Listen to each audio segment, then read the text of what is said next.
Para los antiguos nahuas, una de las apariciones más temidas de la oscuridad era el llamado Tlacanexquimili, o por su traducción, el hombre amortajado, un fantasma que no tenía ni pies ni cabeza y que a veces aparentaba ser únicamente neblina.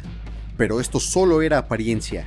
Aquellos que lo veían únicamente tenían dos opciones: escapar de él y padecer grandes calamidades e incluso perecer en el acto, o confrontarle, someterlo, obligar al Tlacanexquimili a que cumpla todas nuestras exigencias. Si esta descripción de un amortajado, es decir, un bulto mortuorio, no te causa el suficiente pavor, déjame contarte lo que sucedió las dos veces que fue avistado.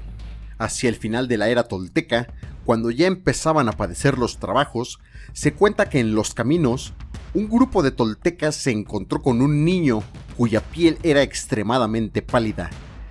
El asombro que les causó hizo que llevaran a aquel niño al centro de la ciudad. Estando allí, la cabeza de este pálido niño se abrió y de ella emanó tal pestilencia que terminó con una gran cantidad de toltecas. Rápidamente tomaron acción y decidieron acabar con este niño a pedradas.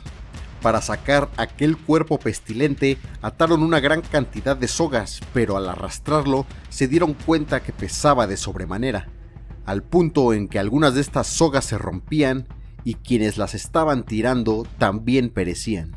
La segunda vez que el Tlacanexquimili fue avistado fue en el momento en que Moctezuma decidió enviar un grupo de magos para detener el avance de Cortés. En el camino se encontraron con un hombre en estado de ebriedad, hombre que aparentaba ser de la provincia de Chalco. En su cintura colgaban 8 cuerdas, 8 de las cuerdas que habían atado los toltecas hacía ya mucho tiempo.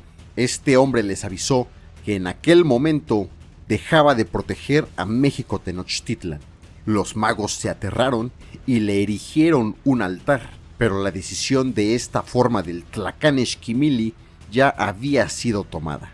Esta aparición no es más que otra de las formas de Tezcatlipoca, que se aparecía a los hombres para desafiarlos y probar lo que había en sus corazones.